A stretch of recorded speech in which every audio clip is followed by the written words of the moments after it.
আসসালামু আলাইকুম। দেশ এবং দেশের বাহিরে যে যেখান থেকে আমার ভিডিওটা দেখছেন, আশা করি আপনারা সবাই অনেক ভালো আছেন। আমি এবং আমার পরিবারের সবাইও মহান আল্লাহর রহমতে অনেক ভালো আছি। এটা আমার প্রথম ভিডিও, অনেক ভুল ত্রুটি হতে পারে। প্লিজ দয়া করে সবাই আমার ভুল ত্রুটিগুলো ক্ষমা সুন্দর দৃষ্টিতে দেখবেন।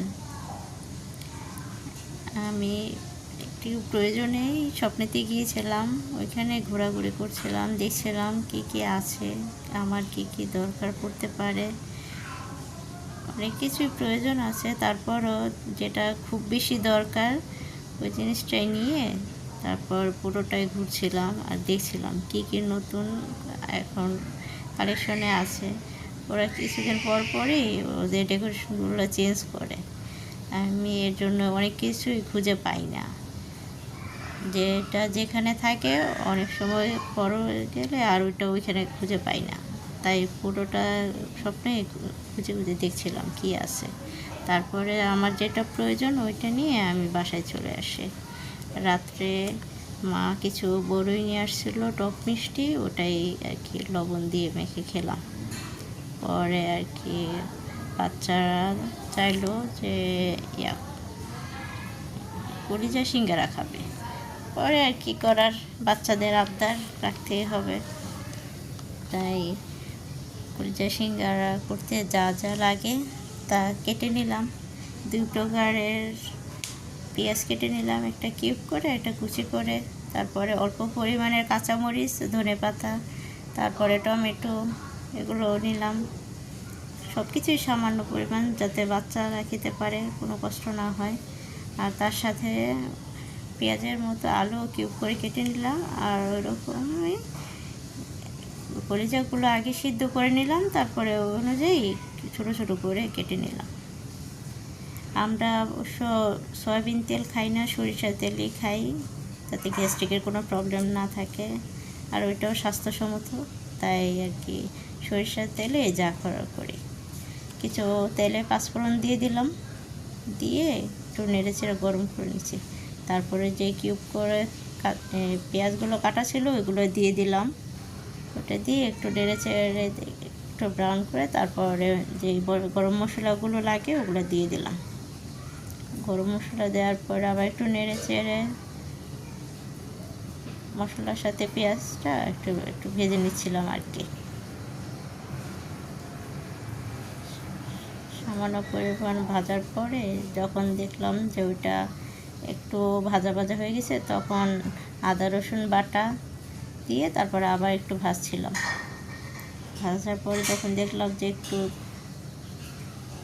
মশলা লেগে আসতেছে, তখন আর কি পানি দিয়ে দিলাম। পরে হলুদ, লবণ, জিরা গুঁড়া, ধনিয়া গুঁড়া এগুলো দিয়ে তারপরে একটু কষিয়ে নিলাম।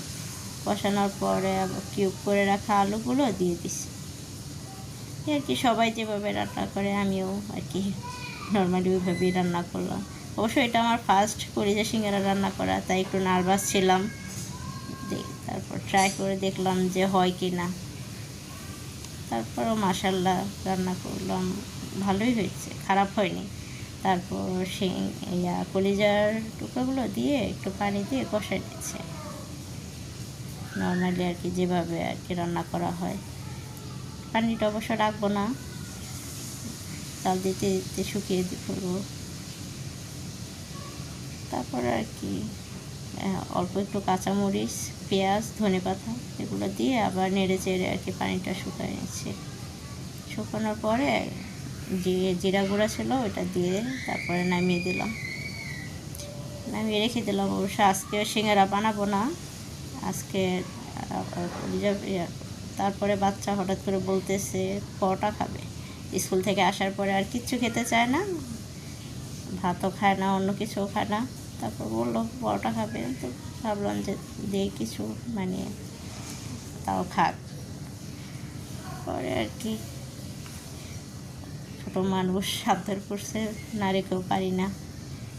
বেশি করিনি, অল্পই করছি, 3টা না 4টার মতো আর কি করে পরোটা করে ভিডিও করার সময় অবশ্য এক হাতে করাও যায় না, ফার্স্ট টাইম যেহেতু, তারপরেও ট্রাই করলাম দেখি ভিডিও করতে করতে যদি একটু কাজ করা যায়।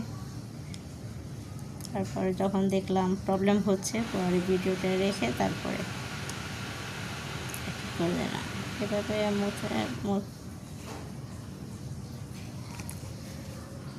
সবসময় যখন অন্যের ভিডিও করা দেখতাম তখন ভাবতাম যে ভিডিও করা, এডিটিং করা, ভয়েস দেওয়া এগুলো মনে হয় অনেক সহজ, কিন্তু এখন যখন আমি দিতে যাচ্ছি তখন দেখছি এগুলো কতটা কঠিন। তার উপরে যদি ঘরে বাচ্চা থাকে তাহলে তো আরও অনেক কষ্ট।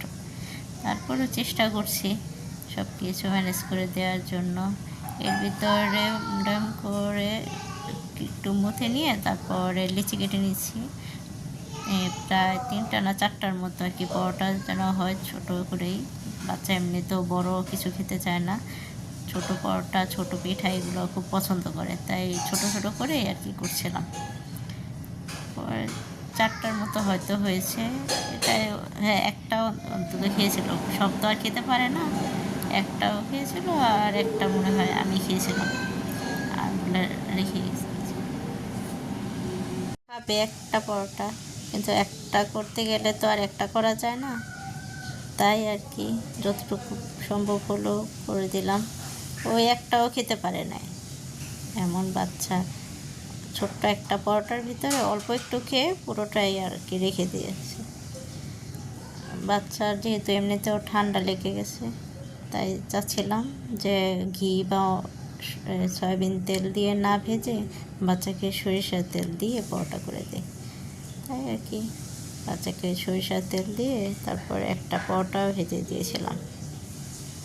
একটা পরোটাও যদি খেতে পারতো তাও নিজেকে সান্ত্বনা দিতাম, ওই একটা পরোটাও আমার বাচ্চা ভালো করে খেতে পারে না।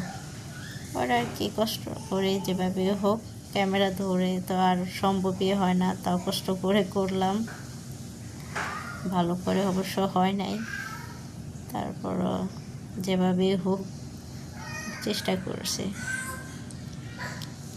এভাবে কিছুটা লাইনের গ্যাসে তো সবসময় গ্যাস থাকে না, তাই সিলিন্ডারের গ্যাসেই রুটিগুলো আর কি ভেজে নিচ্ছিলাম। এখন সামান্য একটু সরিষার তেল দিয়ে তারপরে আর কি এপিট ওপিট ভেজে তারপর দিলাম বাচ্চাকে খাওয়ার জন্য। বাচ্চা অবশ্য এমনিতে শুধু খাবে না, আবার তরকারি বা ডিম ভাজি এগুলো দিয়েও খাবে না, খাবে নাকি সস মেয়োনেজ এগুলো দিয়ে। তারপরে দিলাম, যদি খায় একটু, বাচ্চারা যদি সামান্য একটু খায় তাও তো মাদের একটু তৃপ্তি লাগে, কিন্তু এই বাচ্চা ওই সামান্যটুকুও খেতে চায় না, তো যখন যেটা আবদার করে ওইটাই দেওয়ার চেষ্টা করি। আর আমি একটু ডাল তারপরে সবজি এগুলো দিয়ে একটা খেলাম, এই আর কি। সবাই ভালো থাকবেন, আল্লাহ হাফেজ, আসসালামু আলাইকুম।